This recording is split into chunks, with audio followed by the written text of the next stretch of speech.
Joining us this morning on Studio 10 is financial expert Dale Gillham. Hi, Dale. Hello. Finance expert Dale Gillham from Wealth Within. It's nice to see you again. It's amazing listening to a professional trader who's doing what you're aspiring to do and hearing it firsthand. Too many people ring me up and say, hey, Dale, I want to make quick money, but it's not about getting rich quick.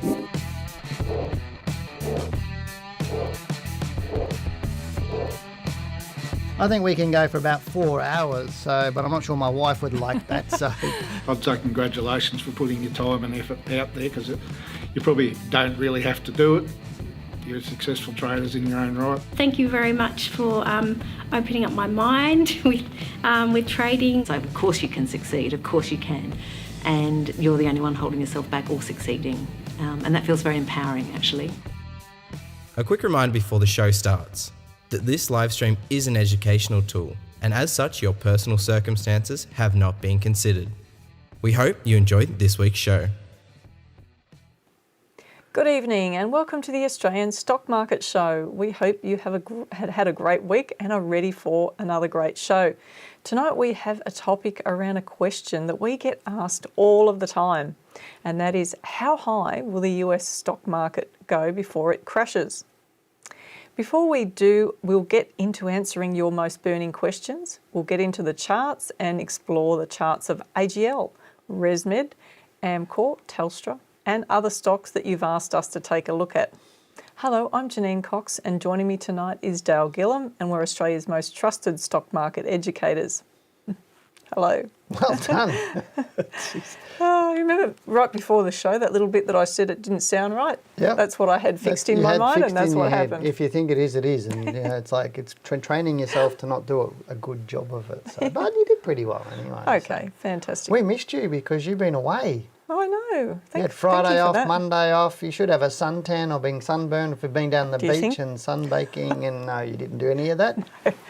Not in Melbourne. What did you do on your weekend? The weather just changes so quickly. But what did you do on your weekend? It was a beautiful weekend. What did you do? Oh, I went shopping, which I dislike doing immensely. Shopping.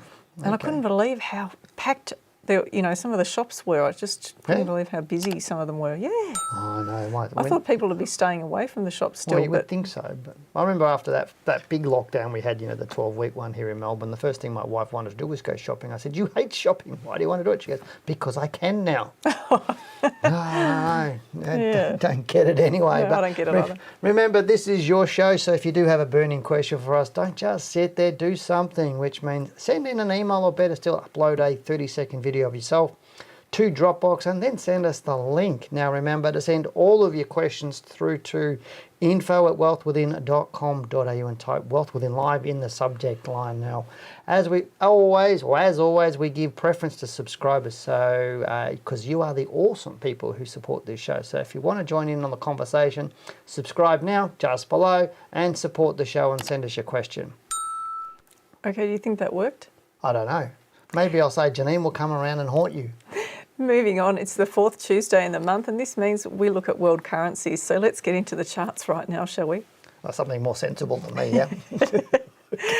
Okay, at the top of the screen there, you have the Australian dollar versus the Swiss franc. Now, I don't really follow that much, do you? The Australian dollar and the Swiss franc? No, I don't. I don't actually. But look, if somebody does and they're trading it, it's up 4.2% for the month, which is good. That's pretty good. Do only crazy people trade currencies? No. Some sane people do because they know what they're talking about as well. But we see a lot of people trying to get started in currencies, and it's not an easy area to start trading. It's silly starting at that point, I think. I know. I was chatting to we're on the wrong topics. Well, we're sort of on the right topic, aren't we? What is currencies? Well, I was talking to an FX broker last week, so a broker and their business development manager, and I said straight out to them, I said, I know 80% of the people that you have on your platform aren't trading much or doing absolutely nothing. And I said about 10% are doing a tiny little bit, only 10% are doing more trading, and those 10% make all your money for you. And he goes, yes, Dale, you're correct. And he goes, how did you know that? And I said, because I've been dealing with futures brokers for 20 years, and that's the story across the whole board. So 90% of the people that open accounts aren't doing that good because most of them aren't educated enough to trade currencies. Right. But you still need to look at the currencies in terming and helping you with your stocks as well, because obviously we've talked about in the past, how we can look at it for BHP and Rio and some of the other stocks, because currencies will affect different stocks within Australia. Sure. So by understanding this. So let's go and have a look at, because this is the month. So our dollar's been really strong for the month, hasn't it? Yeah, I think what you've got to gauge from this is what the flavour is. So if we're looking at what's happening and what's on the leaders board, we can see the Asian markets versus the Australian dollar are faring really well. So we've got Aussie dollar versus the Asian market, the other way around. The Australian dollar's faring really well. Yep. So it's 3.9% up on the Japanese on yen. the Japanese yen, and then we're up 3.6% on the Hong Kong dollar. Yep. Now, it's interesting here, the Aussie dollar versus the US dollar is not far behind, 3.6% up. And there's no red at the moment. And there's no red, yeah. For the month, which is really positive, isn't it?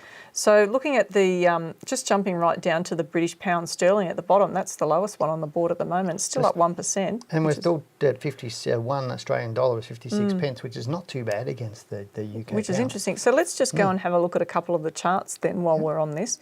So here I've got the Australian dollar versus the Chinese renminbi Looking yuan. strong. Now, as you all know, when we're looking at charts, we go and have a look at the monthly chart first and take a big picture perspective on what's happening. Now, some of these charts look very similar, obviously, because it's Aussie dollar versus all of them. So therefore, I don't think it's worth talking about a whole lot. So I've just picked out a couple, and you can see it's really looking bullish right now. Against the Chinese renminbi, yeah, absolutely. It does look really, really nice too. So anyone who's trading long right now would be doing well on these currency pairs. So Aussie dollar euro is looking good. Yep, it's nicely up. So that's actually a little bit stronger than the yuan. the Asian markets. Yep. We come down a little bit further. Let's just pick the Japanese yen that I talked about earlier, because that's really strong. We can see there on the weekly one. We can look at the monthly one and see how strong that is. Again, it's a bit of a repeated scenario, but I just want to really move down to the US dollar to see what's happening there. So if we scroll down, we can see the US dollar, Australian dollar versus US dollar again really strong. But this is really a positive thing, the fact that we're heading towards this high here. So these highs back in January 2018 and the one right next to that in September 2017, it's approaching that level, which historically has been an important level for our currency against the US dollar. So I'm just watching to see what happens, whether it just pushes right through that or whether we're going to see a repeat of what's happened in the past and it just getting stuck there. It could be. I mean, it's interesting. I've had some people commenting on social media around our dollar being weaker against other currencies, but then when you look at this, it's not. It's doing really well the last few months against other currencies. The US is printing another $1.9 trillion. So you've got to think that, I don't know where the US dollar is going to get stronger. Well, you were talking yourself about how that stimulus, that $1,400 or whatever it is that people are going to receive a check in the mail or in their bank account in the US, and where is that money going to end up, and that people are concerned about the impact of that. So, and whereas in Australia, we're putting that money into projects. Correct. Largely. I mean, we are supporting companies as well and supporting individuals, but it's more widely spread. But then I don't know all of the ins and outs of what this stimulus and the next stimulus are supposed to do in the US. But they may follow up with something different. But you can't tell me it's going to support their currency, because I mean, like we were talking about in my market report yesterday, that 21% of all US dollars printed in the last 30 years happened last year with the stimulus, and all of it went to just paying out money to people, not necessarily projects and infrastructure and all sorts of stuff. Now, whilst we need to support unemployed people and those sort of things, people who can't work because of COVID, I understand all of that, but I just have to think of, is it going to support their currency if they keep printing money? And my guess is probably not. It's not going to support it. But it's looking good anyway for the Australian dollar. The Aussie dollar is looking good right across the board anyway. Yeah. So that's our take on the Aussie dollar. So let's move on to the next part. First up, we have a video question from Roger. So Roger, what is it that we can help you with today? There you are. I've been looking everywhere for you two. Now, I have a question concerning monitoring the progress of my investments. Now, what I do is when I buy, I note the date and the price, and when I sell, I note the date and the price. I calculate a percentage profit, and I calculate the annualized percentage profit but this isn't really good enough. I'd like to get a calculation of the overall trend of the combined shares with the time I've held them and so on. What do you recommend? Well, we've all got work to do. Do you want to tell Roger he missed a cobweb above his head? No, he didn't, mate. I think that's the most ingenious little recording that we've had, I might call him isn't it? Mr. Sparkle. What do you reckon? Because he's got a sparkly personality and a sparkling clean house. Lovely. Come around to my place, Roger, no problems at all. I'll have a job for you. Good to see a man with a broom or mop in his hand, isn't it? No. No. So let's answer his question. So he's looking about returns now. He's mentioned he's looking at, you know, buy price, sell price, looking at return on the stock itself or whatever the return is that he's got. He's looked at annualized returns as well. So when they're looking, when we do portfolios, we obviously talk about it in my book.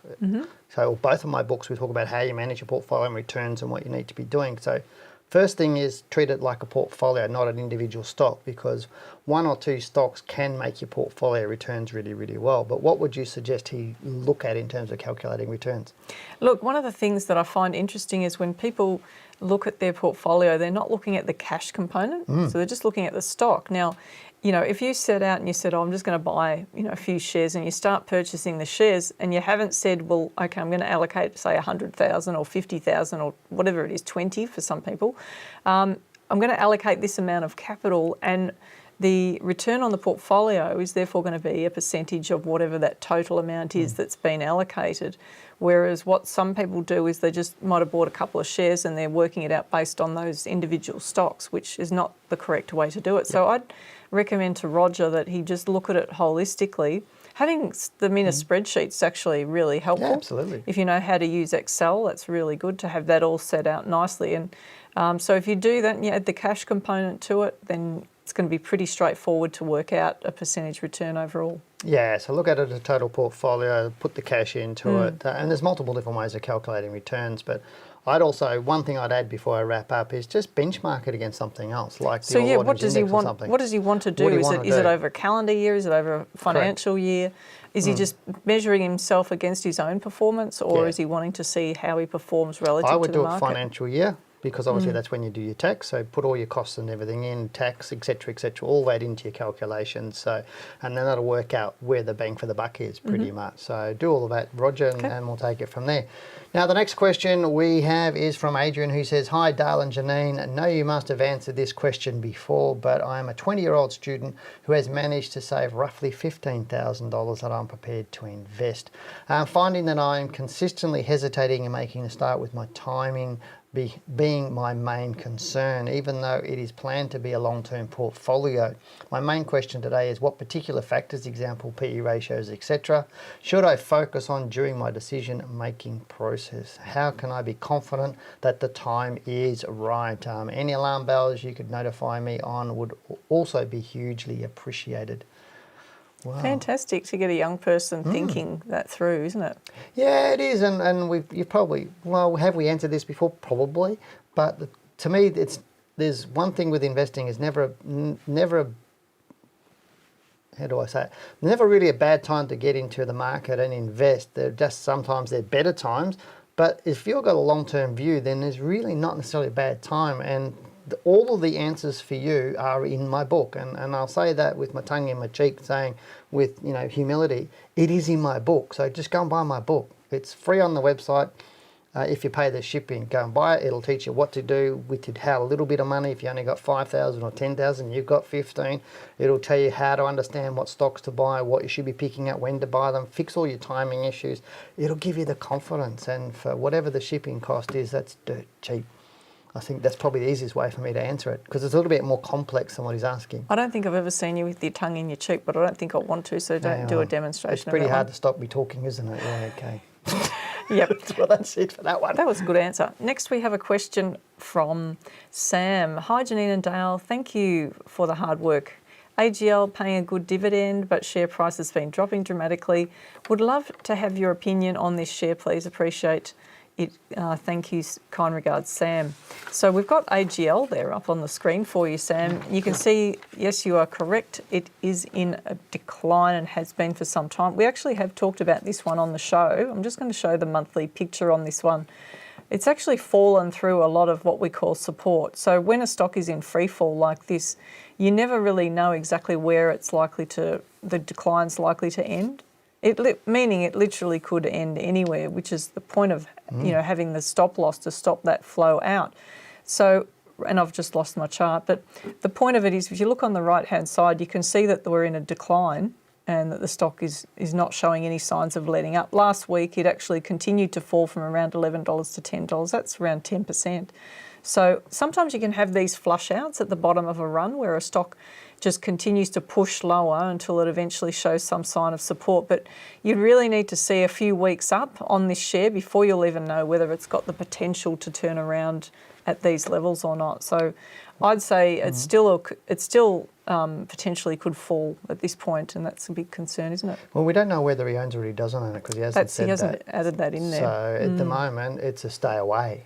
It really is if you don't own it. If you do own it, you probably should have sold it a long time ago with some rules around all that. But we did say, I think, on the show that we did on this previously, that this is one of the sort of stocks that even though you're not going to be jumping into it while it's falling, that it's one to keep an eye on for a potential opportunity down the track. Because if you're not in it, you don't care where it's going to, how far it's going to fall. You just wait for that chance to be able to draw a trend line on it and see if it's going to change momentum and direction. Yeah, don't buy it because you think it's cheap because you could be catching a falling knife. Thanks for that, Janine. A really good answer. Now we have a question from Rob who asked that we give our views on 2 stocks. That's all fine, Rob. However, we only do 1 stock per email, and so we've picked the first one that you put in there, and here is what you asked us to do. ResMed, I bought this stock a long time ago at $17.70. The stock has been in a downtrend for some time and recently fallen through its uptrend line as I see it. According to your book, as I interpret it, that's a sell signal. So let's go and have a look at ResMed. We bought at $17.70. Yep. So let's bring that up. All right, I'll just quickly, we've got ResMed on the chart there. So if you just have a look at the angle of that trend that was pushing up there, you can see that it's come back all the way to it again, and it's really struggled, hasn't it? Yeah. It's traded up here, and this has been a darling of the stock market for some time. It's one of the healthcare stocks. 28th of February 2020, it was trading at around the same level that it's trading at now. In fact, now it's a little bit lower than that. So that just gives you an idea, whereas a lot of other stocks have continued on from where they were at the start of 2020. The healthcare stocks have been languishing and have gone out of favour. They will come back in favour at some point again. That sort of shifting of the cycles across from one sector to another just happens. But at the moment, I guess the main concern is whether it's going to fall away or not for anyone holding it, and you wouldn't be looking to buy it because you just don't know where the bottom is at Well, I can't see it crossing below a trend line as per the rules in my book, so I can't see that. So I think he hasn't quite got the trend line correct at this point in time, but I agree with it. It looks like it's falling away at the moment. So you need to have some exit signals on your book. You're currently in profit. So we bought it at $17.70 a while ago. Currently it's around $25 odd, so we're still about $8 in profit. So roughly 50, just under 50% in profit on the stock at the moment. So looking okay. Look, he might be talking about a trend line on the weekly chart, which you may be able to get a steep one right up underneath that rise there. Yeah. I'm pretty tough on trend lines. I'm pretty tough on trend lines. All right. Right now, you're thinking it's got further to go down, but we're not saying how far it's got to go. Well, let's just see if it finds support around where it's currently trading at the moment. But if it doesn't find support on that longer-term angle of the trend that I've drawn in there, then potentially we could be in for a bit more of a decline. Okay. So we're not saying to sell, we're just saying to make sure you know where it's going to and make sure you're setting a stop loss or an exit strategy on it for yourself. Yep. The next question we have is from Jason. Hi guys, I've been listening to you guys on and off for a year. I enjoy the show and appreciate the information that you provide. Well, thanks very much for that. The more I listen, the more I feel I don't have the time to dedicate and the knowledge to begin share investing, and I better just find a good broker or company who recommends stocks for me to buy or sell. I don't see how a small-time investor could compete with other stockbrokers who have been to uni for 3 years and then may have 10 plus years experience of trading every day. I'm guessing the minimum time needed would be 5 to 10 years per week to dedicate 10 years per week? 10 hours per week to dedicate to proper share research. I'm glad you picked me up on that. It does seem like a fun hobby though. What are your thoughts? So there we go. Whoa. I think if you've got How do I say it? No, you've got completely the wrong idea, matey. Just because a stockbroker's been to university studying economics or business for 3 years doesn't mean he's going to be better than you on the market. You can, and that's the reason why you're going to be better than a broker on the marketplace, because a lot of them don't understand trading. And I'll say that with all due respect to brokers, but I met so many brokers who don't have anywhere near the knowledge of our students, not even close. And would you agree with that? Yeah, definitely. Not even close. It's not even scratching the surface to that sort of stuff. So that's one thing. And regardless of whether they've got 10 years experience or not, they still, most times they don't anyway have experience in trading the market. The other one is you're talking about the time taken to manage a portfolio. If you just want to be an active investor, just get my book, 1 hour a month, that's all you're going to need. You'll beat most of the brokers at what they're actually doing. You'll have a good profitable return. But even as traders, when we're teaching traders, you know, we're talking them to be more trading. Some of our students might spend a couple of hours a week, some might spend 10 hours a week like you're talking about. It just depends on how active they really want to be. Did you want to answer any of that? Look, he said it was, you know, he would like to, I think he would like to do it. He would like to do it, that's what he's saying. Yeah, but the challenge is always how far do you go into it and what do you study? So you can study a little or you can study a lot, that's totally up to you. So we have courses that, you know, meet different people's requirements. So that's one thing. You don't have to do, as Dale's saying, 10 hours a week to be able to get there. The other side to it too is once you start learning this stuff, you might actually find that you don't want to put it down. It's like reading a good book, but this is just intriguing because when I went to high school, they didn't teach you this sort of stuff. You know, it's just didn't even get close to telling you what you need to know. And even today, I speak to kids and they don't learn really what they need to know either. So, you know, I think that when a lot of people get into it, they don't realise what it is. The amount of comments that we've had over the years saying that, you know, if I'd actually done your course, I wish I'd done your course years ago because I didn't really understand what I would have the opportunity to learn. I reckon I've had 1 million of those people. $1 for every person, I'd be, you know, even more rich. You know, yeah, and I mean, once you actually get through the initial, it's like anything you learn. Once you get through that initial phase of learning the content, then it's up to you how much you put into it every week. But you could choose just to study 10 stocks and that's it. And then all you have to do is spend an hour a week updating your analysis on it. Really, you know, if you're spending more than that once you've already completed the analysis on the monthly and weekly charts, then there's something not right with your approach, I'd say. Yeah. Now, he did ask about the software we use, which is Optima, which is we've shown people on the screen, but he did ask about how much it costs. Not relevant to you right now, matey, because this is a trader's software. It's not for investors. And so probably, without being rude to people watching this show, most of the people watching the show are not at the level to be able to use a piece of software like this because it's well over $1,000. But as you said to me before, the software is a tool. Yeah, it is. So you need to know how to, not just, you know, drawing a trend line is one thing. It's you're looking at it in 2 dimensions.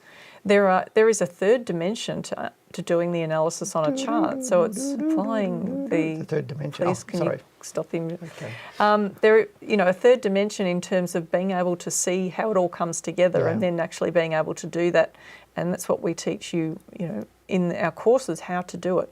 So, look, I think I'd said enough, really. Yeah, I think, you know, that's, I think I totally agree with you. So hopefully that answers your question. So that's it for that one. All right, we hope you're enjoying the show so far. We've got lots more to come.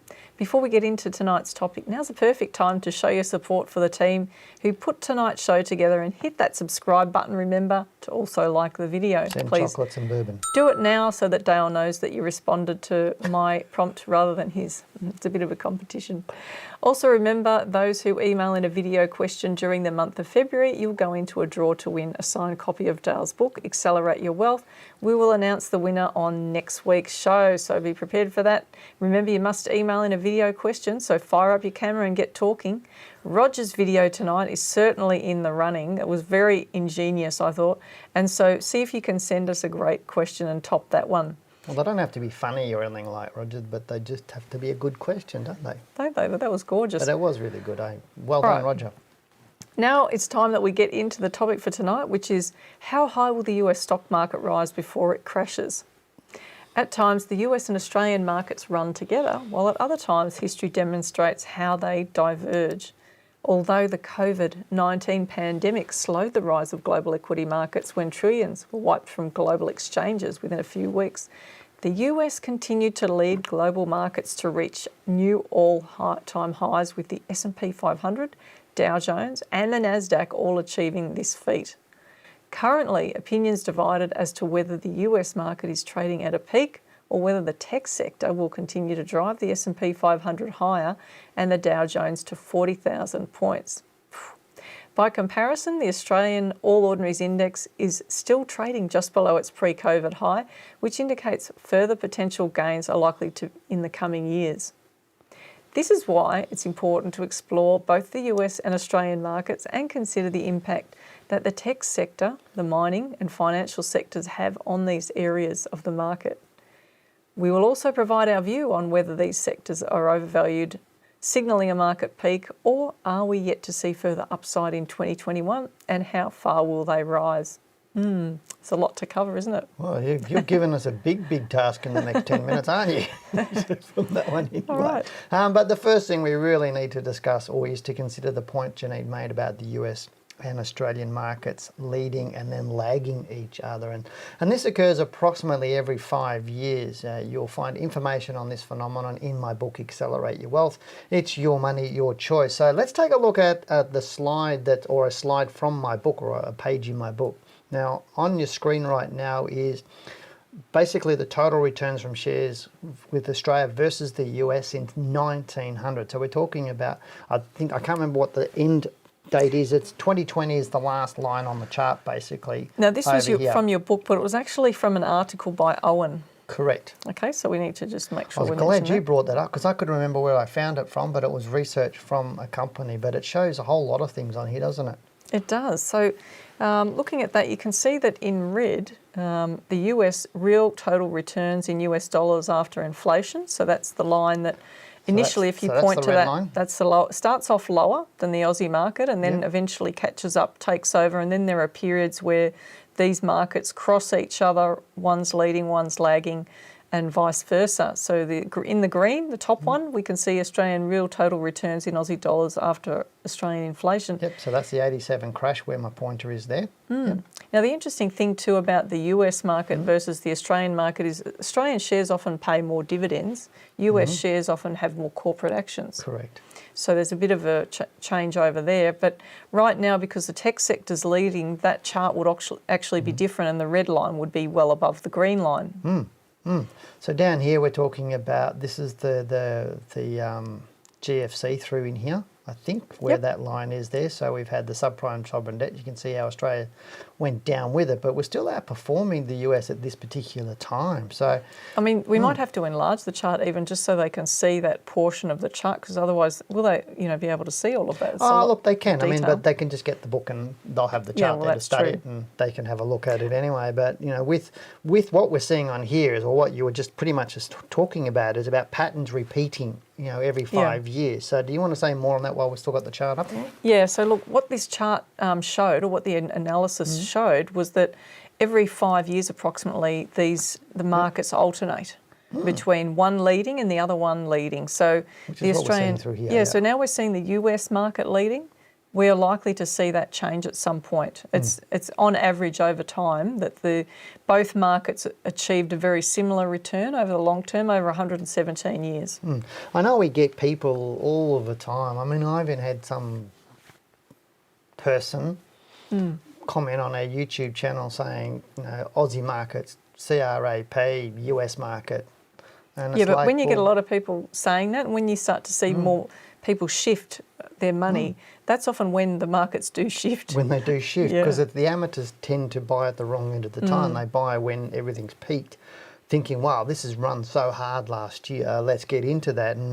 And we've already said that we don't think the US market will achieve as much as what it did last year. It will probably be a little bit more subdued this year. But look, it could do. Like I'm actually expecting there could be an outlier situation. We don't know at this point because we don't know what the effect of the stimulus, because it's never happened before that this amount of stimulus has been pumped out into the economy. So it's artificially manipulated the market a little bit. That's what you're saying. Yeah. Okay. All right. So do you want to say any more on the chart before we move on? No, I think, look, except to say that I think it's so interesting to study this, and each year I take out the book and remind myself of this pattern when I'm having a look at the analysis and just checking to see where the US and the Australian market's likely to be headed. Okay, so that was that fine. Okay, so let's move on now, but let's now take a look at the US market and see where they are headed. Now we have two charts to look at. One is the S&P 500 and the other one is the Dow. Now first up, Janine, let's consider whether the Dow will go to 40,000 points and then we can review the S&P 500. What do you think? I think that's a great idea. Look, I guess in the short term, the real risk right now, if we're not looking at the big picture, we're looking at the right-hand side of the chart, So over here. The real risk is that the US market's been slowing for the last couple of weeks, and if this week's bar doesn't push strongly higher, see right now, so look at the last 3 weeks. There's no real change in the market overall. You know? So the market's just pedaling. It's just sitting in first gear and not really going anywhere. Now, if the market actually pulls back below that 30,000 point mark, that one, yeah, then we're coming back to fill that gap that you can see on the weekly chart there. Right down in here.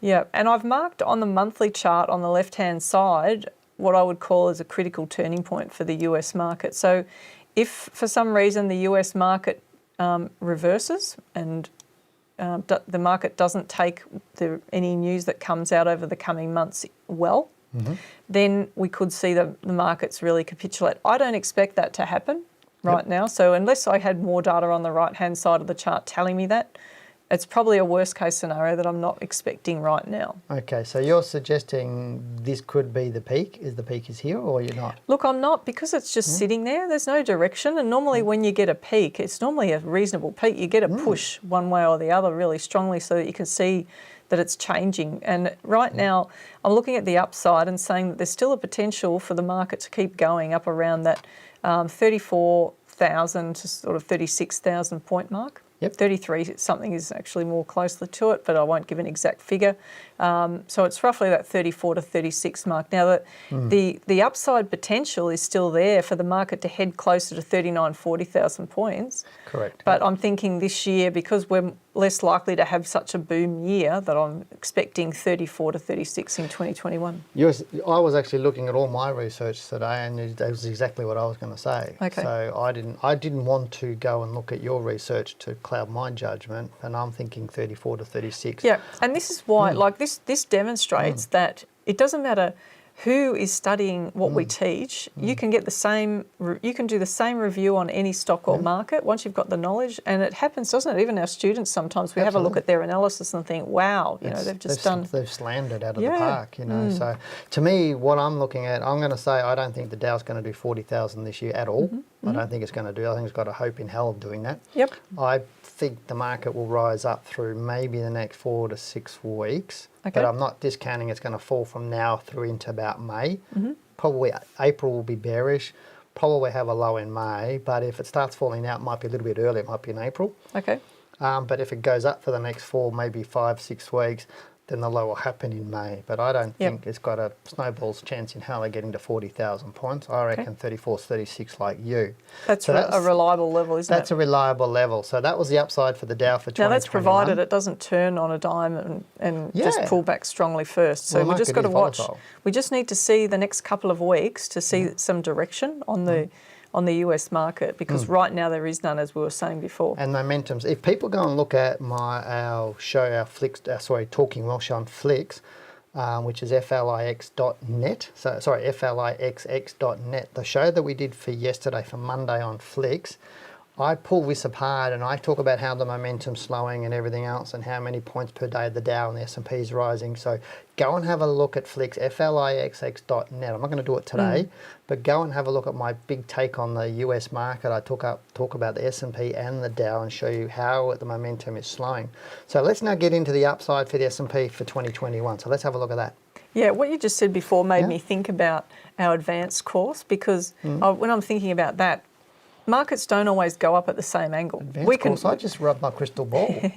We can draw lines like I have on the S&P 500 and say, well, look, you know, over the long term it's been following this trajectory, but at times this market will accelerate away from certain points. Like from this low in February 2016, the angle of the rise from there is different to the angle of the overall rise, and that's because what we talk about in the advanced course are where markets and stocks are in their overall patterns. Yeah.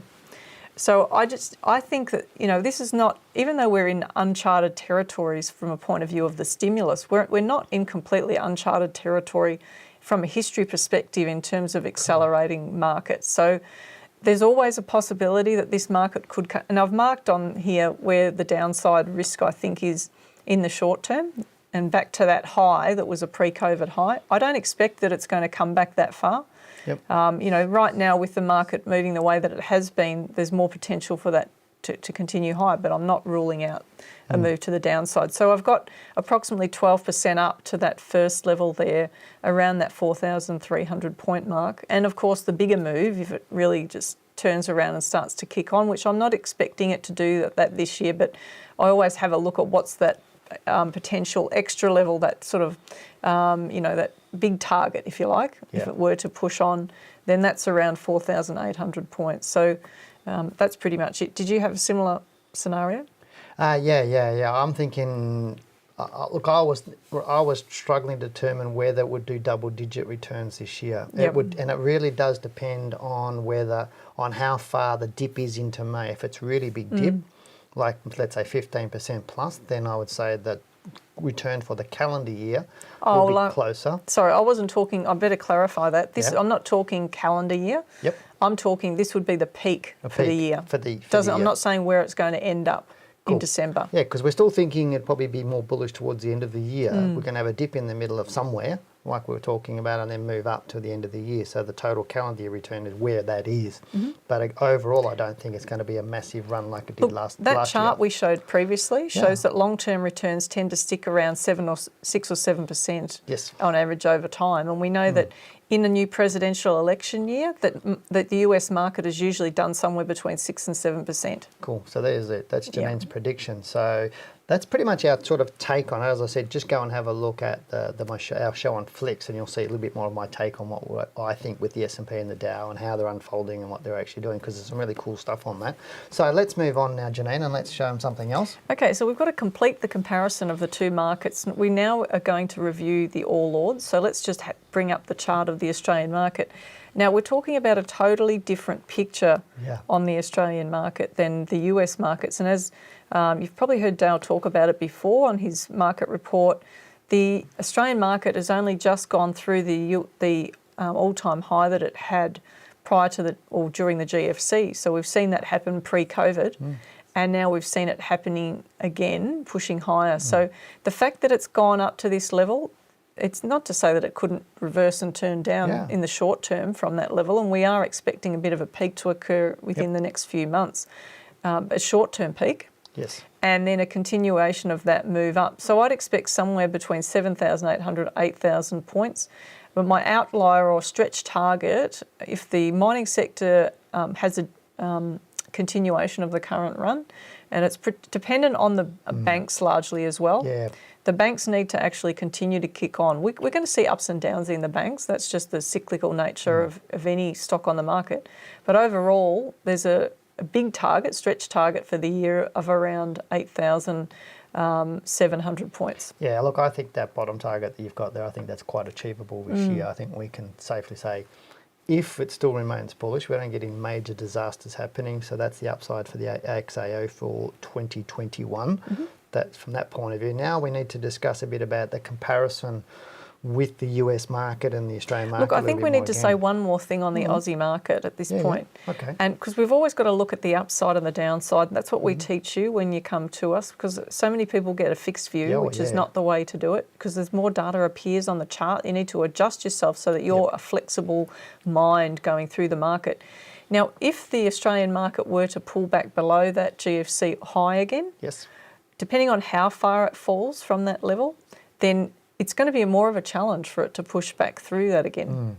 So that's what I'm watching at the moment, to see how the continuation of the current rise allows it to push through that pre-COVID high. That's really important for our market. There's a few economic factors that are play here, isn't it? So, but if you look at it in relation to that previous graph, the one with the 5-year, the Australian and US market, if our market's now going in to be the leader, and passing the US market, because the US market potentially could start slowing down a bit, then you'd have to think that that's reasonable to expect. Yeah. So that's that's what you're comparing as the US market against Australia, that we're probably going to flip now and Australia's going to be a little bit better than the US. It relies on our financial sector being strong. Relies on if our financial sector's good, our mining's good, our Aussie dollar's looking good, so that could help as well. So now we need to get into the sectors, don't we? Because what's driving the sector in the markets. Yeah, so like in the US, as you've talked about in your reports, it's all about the tech sector, isn't it? It's the financials and the tech sector. Well, if the tech sector's not going well, the S&P 500 is not going well, because it's a big chunk of the S&P 500. So not 23, so much the Dow, is it 25 now or 23 at the moment?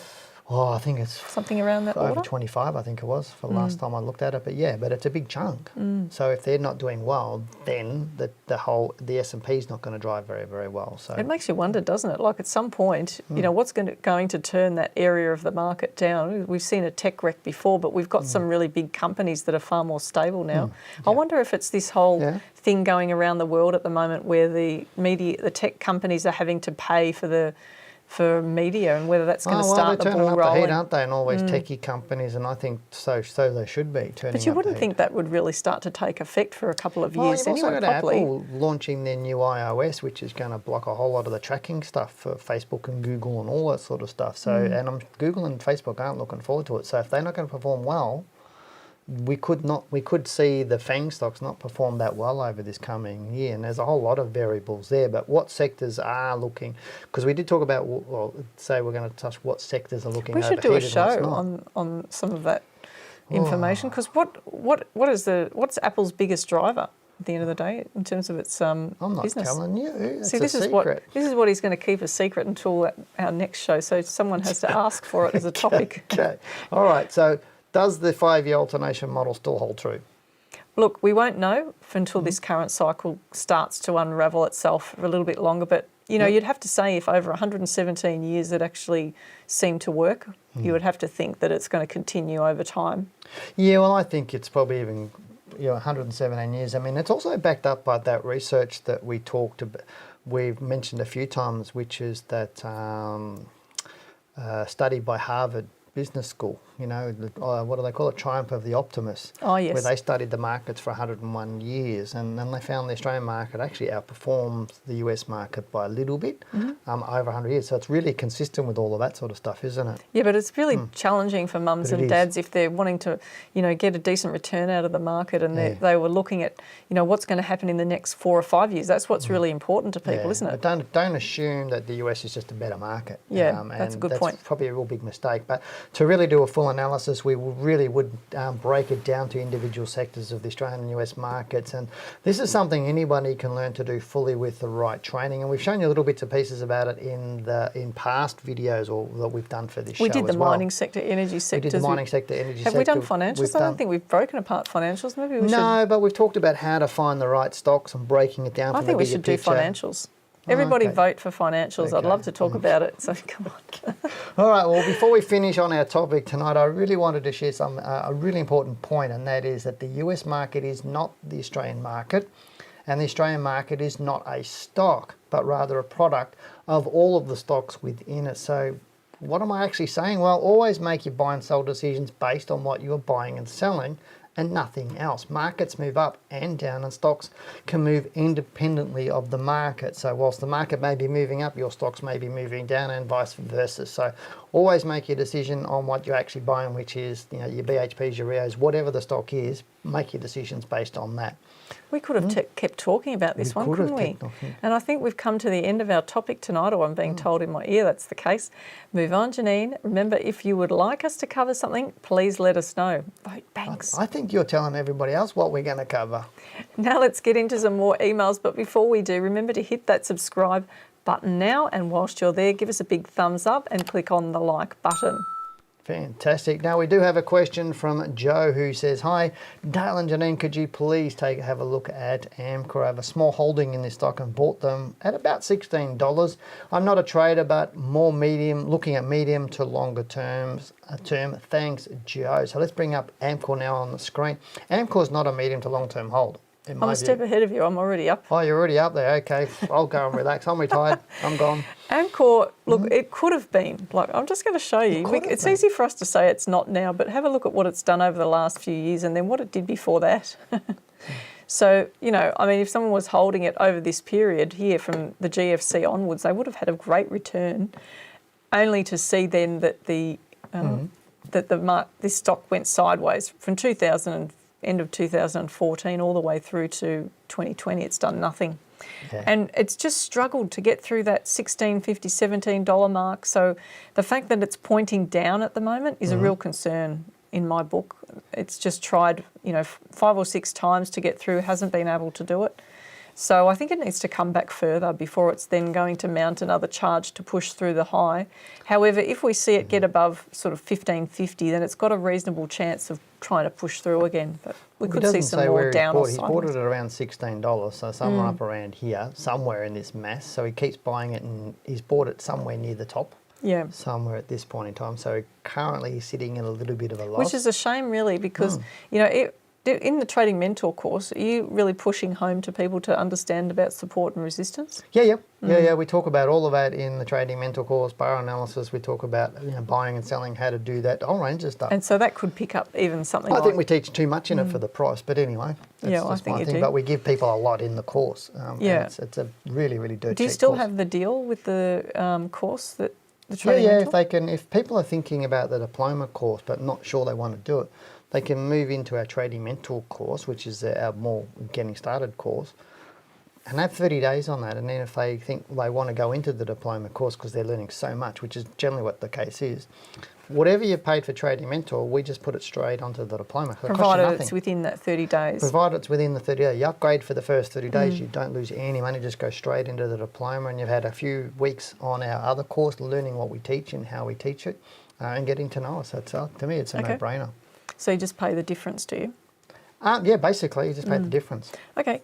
Thanks for telling me that. We now have do you want to roll? Oh, look, I was just talking to somebody the other day. Which credit card are you going to use? Okay, sorry. We now have a really great question from Sandra. Hi, Dale and Janine. I've been practicing drawing trend lines. Good on you. After reading Dale's book, Telstra weekly trend line has indicated a buy signal. However, it still trades slightly below monthly trend line.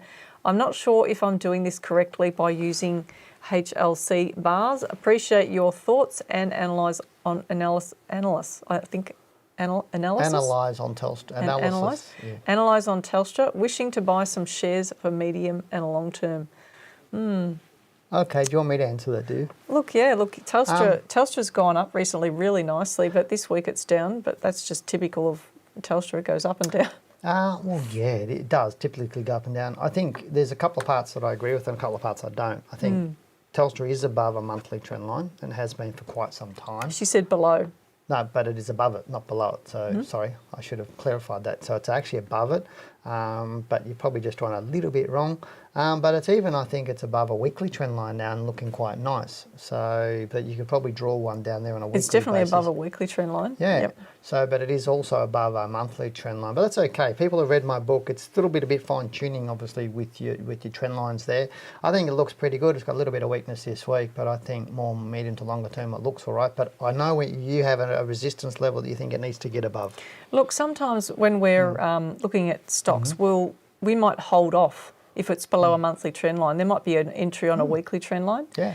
And then we might take that. Just depends on the rest of the analysis that we're looking at with a particular share. But I think it's good that she's thinking about the longer term picture, not just the shorter term perspective, and that's really important. But it is. Look, you can have many levels of resistance on any stock as it's rising. It's like a little flag that you identify that's telling you to watch for any signs of a change in the direction of the share or the way that it moves. And right now we've seen 1 week down, and that doesn't really indicate anything at this point. So we just have to watch for the next couple of weeks and see what happens. But Telstra really needs to push back above that 330 level. So where are we talking about up around here? It's got the potential to go between 350 to 360 in the short term. Yep. But long term, it actually looks like it's started the move up that we've been waiting for a long time. Yeah, it looks like it's a very long And look, one thing that got me really interested, because you and I have been talking about Telstra and how it's supposed to be a tech type company, a media type company, and now I've been reading a lot of things about how they're really pushing into the gaming side of things. So they're keep changing. They're giving, and I think this is a really exciting area for Telstra to be getting into. There are so many online gamers now looking for all sorts of services and support and faster speeds, etc. And Telstra's well positioned to be able to provide that. Oh no, they went from a telco, and then I saw them, their CEO, that Ziggy, whatever dude was, back more than a decade ago, saying, well, we're now a media company because of Big Pond TV and all the content they're pushing. Then they've got Netflix come out and all the other ones that came out against competition with them, Foxtel, blah, blah, blah, blah. So they struggled with that. Now they're changing direction again, you know, because they're still a telco and they're still providing data and data services, business services, mobile phones, those sorts of things. But it'd be interesting to see if they can get a hold in the gaming. Yeah, it'd be nice if they could be almost like a one-stop shop for people. Because do you want to have subscriptions to this, that and the other? I just want to talk to somebody in Australia. Do you just want to have one subscription? I don't want to talk to anybody overseas, though, because I don't know one company in Australia. This is the most hated company in Australia. I don't think I know anybody. In terms of having to talk on the phone? Yeah, you ask anybody what they think of Telstra and they'll hate them. Someone told me the other day that they have actually improved. Yeah, I'd like to see that. Next is a question from Michael, who asks, I'm seeking your analysis on KSN. I own this stock and I'm currently underwater. It's fallen out of a couple of recent uptrends, the first being out of the COVID crash that ran until the start of June, and then more recently from July through to the end of August. Using the weekly chart, I realise that this is a small cap stock and usually not worthy of your review. However, I would appreciate you casting your well-trained eyes over the stock and let me know if my strategy seems okay. Well, you're lucky because Dale must have been feeling really good about this question because he's put it in there, even though it's a small cap stock. I don't know why I put it in there, but underwater. But look at the monthly chart and how patchy it is. Even on the monthly chart, it looks illiquid. But it's interesting. I mean, I understand why people are asking us questions, but you know, it's about learning not to have these sorts of stocks. You know, I mean, because it is just patchy, as you said. It's illiquid. It's not that great. It's not exciting to me. Look, both on the monthly and the when weekly. would it start to look a bit more exciting?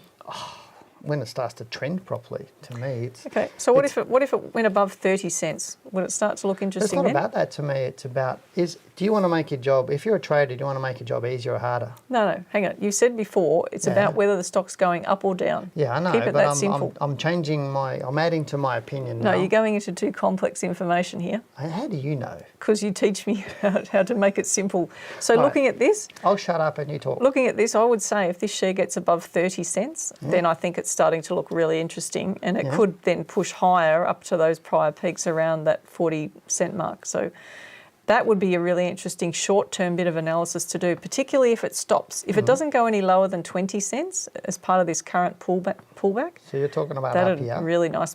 Yeah, so see the move down at the moment that you're pointing to? Jesus, dumb. So I know you're trying to encourage me to use the pointer. I know. I used to be one of those crazy women with the red dot on the projector screen. I loved it. Crazy woman with and the yet red I dot. can't pick up your mouse to play with that. Oh, it's got bleach germs on it. Yeah. So looking at this, you can see there 20 cents is not far away. So it's only a few percent away. Let's just have a look where we are right now. So we're talking about another 14% down. Now, for these types of shares, you know, you have to allow a bit more volatility. You know, you have to appreciate the volatility that's in these shares and that it can move more. So it's reasonable to think that it could come back to that level in the short term. But I'd say it would be proving itself if it heads back above these levels here. So the high there of, 28.5 cents. You're being too easy. I think it could be okay. But what are you going to do? Are you just going to say sell it? No, I'm not going to say sell it, but I'm just saying a lot of people make their whole investing and trading harder by picking some of the most illiquid stocks. You're right. And they should make their trading easier. But what if he's already in it? He's already in it. Well, he's already underwater. I'm about to send him out of snorkel and flippers. You're trying to give him a really kind, appraisal. But in one sense, you're giving him a kick up the backside and saying, don't buy these types of shares because you're wasting your time. I'm just being general and not specifically to this stock. I'm just saying a lot of people make their job harder by picking these wrong stocks. This is obviously a wrong stock. He's underwater. He said he's lost. Okay, it's gone down on twice. But how do we help him then? Because I mean, he's in the share, so now What would you just stay with it? You still set a stop loss? Well, I agree with you. If it goes down a little bit, you need to get out of it. And we don't know what he paid for it, so he could already have triggered a stop loss. Yeah, well, if he's triggered a stop loss, that's a different thing, isn't it? And I can see 3 or 4 exit signals there from our courses, let alone anything else on the stop loss. If it does go up, then it's going to be okay. If it gets above that 30 cents, he'll get out of it and he'll do okay with it, possibly. But you don't know. He may have held it from way back from 3 or 4 years ago. We're not sure. Yes. All I'm saying is, why make your job harder by picking stocks like this? Yep. Make your job easier. You know, go to the beach, something like that. You know. But anyway, that's my thoughts. Kingston Resources. Let's hope it goes up. Let's move on to another stock. All Otherwise, right. we'll be arguing for another hour or two anyway. Okay. But the next question we have is from Tom, who says, "Hi, Dale and Janine. My name is Tom. Myself and my 2 brothers have recently started your diploma course, Module 1, and we are really enjoying learning your skill. Recently, we have inherited quite a large portfolio from our grandmother, hence the reason why we all decided to gain some knowledge in these areas. Myself and Ben are both electricians, and Sam is studying to be an accountant." Oh, well done. "We have no clue in the share trading game, so looking over my grandmother's portfolio, I noticed she was heavily invested in banks and mainly blue chip stocks. She also has 12,667 positions in AKP, which was purchased at 20 cents in 2004. In your personal opinion, would you hold these stocks, or would you deem them too risky and sell at the current market rate of $28? Now, I've planned this before. Did you? This show, so you couldn't change anything. Okay. So what I've planned to do is show him what we're looking at in terms of the financial sector and how that's going. Okay, so he talked about, are you not going to argue? No, I'm not going to argue. You've had enough of arguing before. I know where I'm beaten sometimes. Keep my mouth shut. All right, so you can see here that the financial sector, so is heavily into banks, which are doing really nicely at the moment and recovering, but you don't know where the banks were purchased, but they may have been purchased a long time ago. Okay, so potentially those investments could be up and are still going nicely. And remember, this is the area of the market that needs to lead for our whole market to keep going higher. But you can see there the financials across the top there on the left-hand side. There's some resistance around this level here. But once the banks and the financials push above this level, then it's smooth sailing, in my opinion, after that. That 6,500 level is so important for the financial sector. So just keep an eye on that, but it looks great that she's got lots of big stocks, I thought. You could have picked, if he'd said to us he's got a big portfolio she's held for 25, 30 years or whatever it is, we could have picked half the stocks in it already. Oh. Because a lot of brokers did exactly the same thing back then. Well, she might have got them too on floats and all sorts of things, depending on how long. Yeah, would have had Telstra in there, they have Combank in there because of floats. They might have even had something like, Tabcorp, those sorts of things from floats, but all sorts of stuff. But we could have guessed it. So looking at the stock, what are you saying about the stock? Well, coming to the stock now, so it's Audio Pixels Holding. I think that's correct. AKP, wasn't it? Let me have a look. Do you want to just confirm that? AKP, yes, that's correct. Okay, now he is absolutely correct. This is totally one out of the box. So I think this lovely lady who had purchased all these shares decided to have a bit of a punt on something by the look of this, because it is all over the place. But if she's held it, I don't know how long she's held it, but if she had it for 10 years, 2010. It's 2004. 2004. Oh my goodness, look at Way it. back. Way back there. So it's done incredibly well. And while it's still pushing higher, why would you sell it? You wouldn't. And at the moment it may be slowing down a little bit around this $30 mark. So he's right in raising it because it's getting close to the all-time high, which can often slow a stock. However, it's about deciding, drawing a line in the sand. And for us, it's looking at a chart and saying, well, if it falls below this level, I'm not going to continue to hold it because I just don't know what could happen on the downside from there. Yep. But if it keeps rising, why would I sell it? Yeah, I think for my 2 cents on here is really just wait till Module 3, mate, and you'll have some rules around that and you'll be able to manage this really, really easy. You'll be able to backtest it. You'll be able to work it all out yourself. Yeah. So once you get into Module 3, which won't be too far away, which only be about 8 weeks away, I would guess. Actually, I'm glad you said that, because when I first started learning about trend lines, I was holding stocks at the time. So it's like this race within yourself to get the analysis done so that you can then go away and analyse your own stocks. And the interesting thing was that this particular stock closed below a trend line. Yep. And so I sold it. And then a couple of weeks later, it turned around and burst back up again. And at that stage, when you're first starting, you don't have the knowledge to understand how it all comes together. together. But you've just got to have a rule at the end of the day. Be happy with that and be prepared to get back in again if it keeps going up. So Right, great question though. So that was the answer for that one. So what's next up? All right, so next up, we've got a question from Fauzia. Hi, Dale and Janine. Oh, Fauzia, thanks very much for coming back. Looking forward to your show.